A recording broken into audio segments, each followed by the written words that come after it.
Salam sejahtera bagi kita semuanya. Saya Angelika Amurwa dari kelas Psikologi 01 dengan NIM 22S10033. Di sini saya akan memberikan reaksi saya terkait dengan video yang telah diberikan oleh Pak Daru. Di video itu terbagi menjadi dua sesi. Yang pertama sesi dengan Kak Aci, yang kedua bersama dengan Kak Joshua, Kak Rifka, Kak Samuel, dan Pak Gregory sendiri.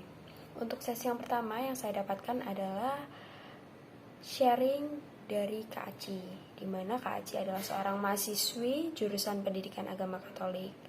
Kak Aci memiliki latar belakang yang menyakitkan, seperti sebelum lahir, Kak Aci tidak menerima kasih sayang seharusnya ia terima dari sosok ayah kandungnya sendiri. Kemudian saat Kak Aci memiliki sosok ayah secara fisik dalam hidupnya setelah bertahun-tahun, dia malah mendapatkan perlakuan kasar dari ayah sambungnya. Kak Aci kemudian sempat menyalahkan Tuhan atas hidupnya. Lalu dia dipertemukan dengan seorang romo yang membimbingnya untuk bisa memaafkan diri sendiri dan orang lain serta bisa berdamai dengan masa lalu. Kak Aci juga percaya bahwa pendidikan keagamaan mampu menyembuhkan luka batin kita.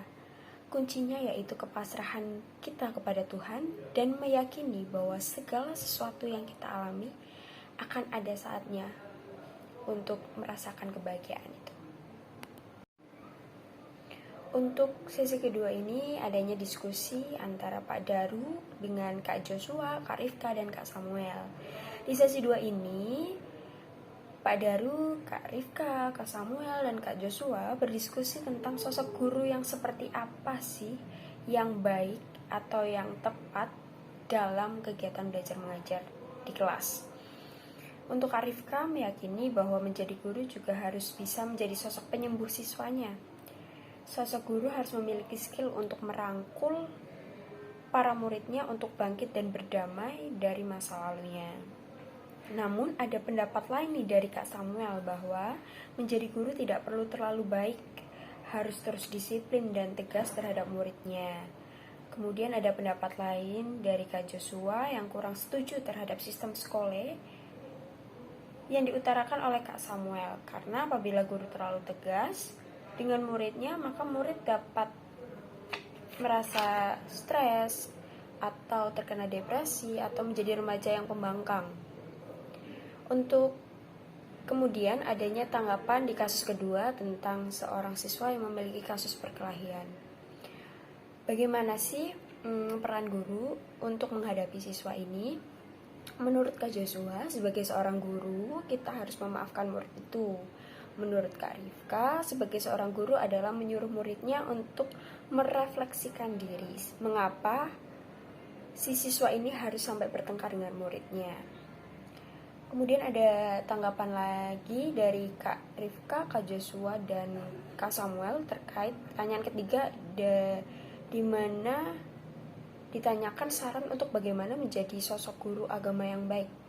Untuk Kak Samuel sendiri menjawab bahwa harus menjadi sosok yang tegas dan disiplin.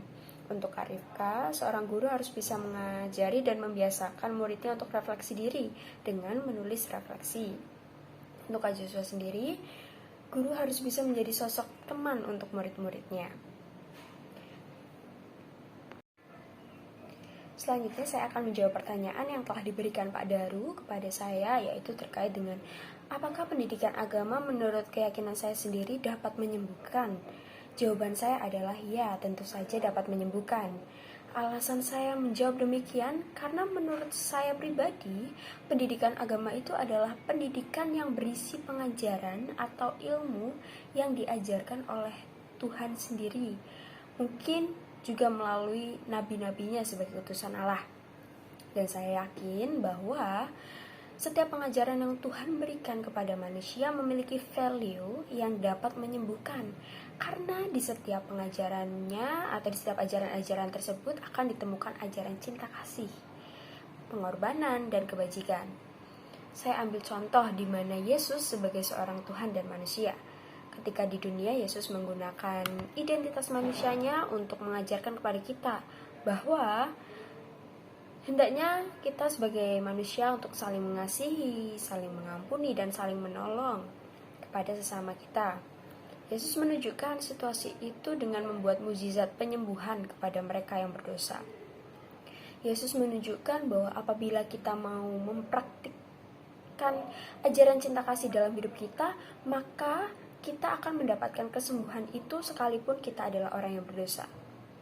Saya mengambil kutipan dari Injil Matius 9 ayat 35 di mana berbunyi, "Demikianlah Yesus berkeliling ke semua kota dan desa. Ia mengajar dalam rumah-rumah ibadat dan memberitakan Injil Kerajaan Surga serta melenyapkan segala penyakit dan kelemahan."